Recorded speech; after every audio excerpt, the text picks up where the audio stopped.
Everybody, Tim and Julie here for today's episode of Batman Beyond. Season 2, Part 1. So we've made it to the next season. And of course, we're going to start with Season 1, Episode 13. Just because it's an odd number and we do them in groups of 4. So it is what it is. So we're doing Episode 13, Episode 1, Episode 2, and Episode 3. I don't know why I did that. That was weird. So we finished the first season, Episode 13, Ascension. The last, spoiler alert, the last appearance of Powers / Blight. Did he die in the sub? Who knows? I mean, they make it seem like he could have survived, but for this series, maybe if there was more time or more episodes, we'd see him again. I don't know if he shows up in the comics or not, but we don't know. So what'd you think of this episode? What did you think of the first season? This episode, how his son was supposedly trying to help his dad. But the apple did not fall far. Yeah, no, it didn't.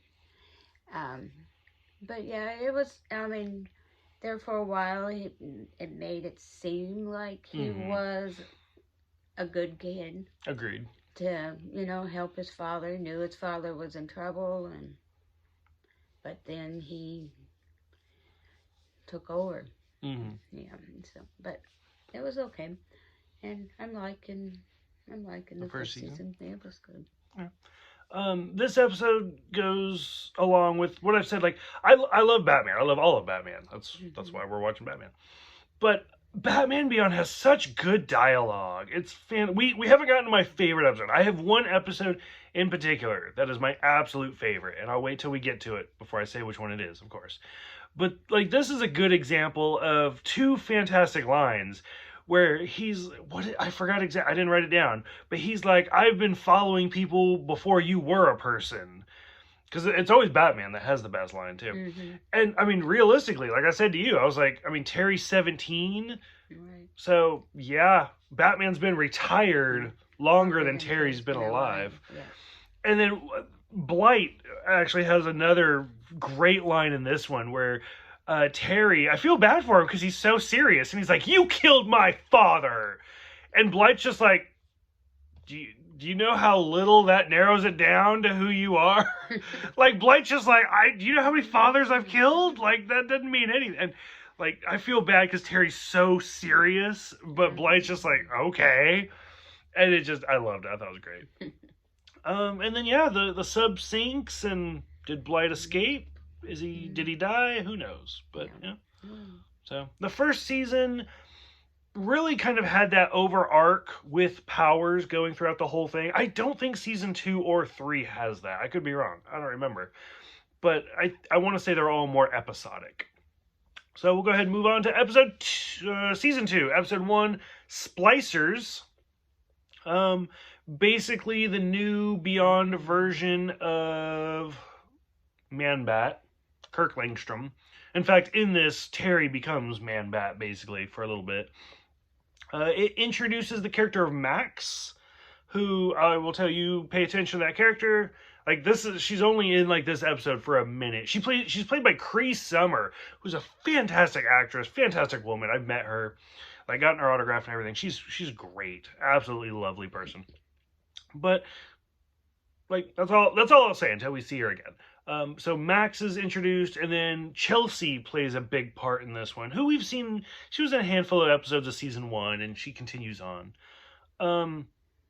So we saw in season 1, Slappers, the Venom thing. And so this is basically another, like, because that one was more aimed at, like, drug use. Right. And this one was more aimed at, like, body modification. Yeah. And so, I have a lot of tattoos, and, like, Jordan has his ears pierced and stuff like that. So, I mean, modifications are a thing, and, I mean, some people take them to extremes, and, I mean, if that's what you want to do, then you do you. Whatever makes you happy. But, I mean, honestly, like, even if this was a real thing, I don't know if I say, like, I'm going the other way. I'm like, I don't know if I would turn that down. Like if they were like, oh, like Chelsea, where she just had her eyes and she had like little cat eyes. I guarantee you Jordan would get cat eyes in a heartbeat. Like yellow with the slit, guarantee you Jordan would do it. But yeah, I don't know if I'd turn it down. I'd have to really think about it. But yeah. So anyways. So Julie's all grossed out now. No, I'm sorry. No body modifications, no tattoos, nothing? No. If my saying is if God wanted me to be that way, he would have made us all that way. But no. Says the person wearing glasses.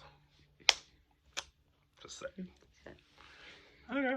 So what do you think of the Splicers? That's something I just meant like the episode in general. And I don't know if you know who Ice-T is, the actor, but he was in it. He was the bull Splice character. Yeah. I mean, it was good, but that's, that type of stuff, no, I wouldn't do, but it was okay. Okay.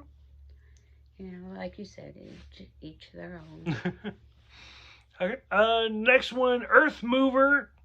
This one's kind of creepy. Mm-hmm. Like, I mean, at first, it's almost like the Batman Beyond version of Clayface. But when you realize that it's the girl's dad and he's like a zombie in the ground, like, it got dark, like, real fast. And I was like, this a kid's show? Yeah. It's also the first appearance of the Batman submarine. Mm-hmm. It was okay. I mean, yeah, she found her dad, but he, like you said, he was just, thinking that he was forgotten and wasn't helped. And that it was on purpose. It was on purpose, but Bill was his name? Oh, I don't remember what. I suck at names. Goes to showed her who her dad. Right. Dad. Oh yeah, I think it was Bill. And almost like not even a stepdad, like an adopted dad, like a foster dad. Like a true dad to her. Because then her actual dad thought the whole thing was on purpose, and that he tried to steal his family. Right. And he's like, "No, you died. I tried to take care of your family." Right. That what they were doing was illegal. And putting all their waste in that. Abandoned mine shaft or something, and then things screwed up, and unfortunately her dad was in the bottom of it. But it was kind of creepy. Yeah. The final episode for today, Joyride, where a bunch of jokers, because you gotta put emphasis on that Z, steal a government vehicle and they blow shit up. Oh yeah. That's about it. That's about I mean, I like this episode, don't get me wrong, but there is literally no meat or anything to it. Like it's just kids destroying stuff. No. An interesting note for trivia, because I've said before, there's a lot of like TV shows that take place in this animated universe: Batman, Superman, Static Shock, Justice League, etc. Every episode that Batman is in, this is the episode that has the shortest amount by Kevin Conroy. Because, like, Terry's like, they're doing this and they're doing this. And the only line that Kevin Conroy has in this episode is, "So stop them." And that's it. Out of every single episode Batman is in other series, like, he has more dialogue than that one sentence. There's also a fan theory that at one point they're looking in a mine shaft and you can see a skeleton with like a purple suit and a flower. And there's a fan theory that that's the Joker's body. I mean, I'm not going to spoil anything for further episodes, but that was one of the early, like, ooh, is that what's going on? What's happening? So, but other than that, yeah, I mean, I liked it, but it's just kids blowing shit up. Yeah. Jokers being jokers. Okay. So that's the first part of season 2. How you feeling so far? Okay. And so far you've been, grossed out, freaked out, and kids destroying stuff. So it's a good start. Good start. Okay, so for those who have seen season 2, or at least the first 3 episodes, go ahead and let us know what you think. Thank you guys for watching. Thank you for subscribing. We'll see you guys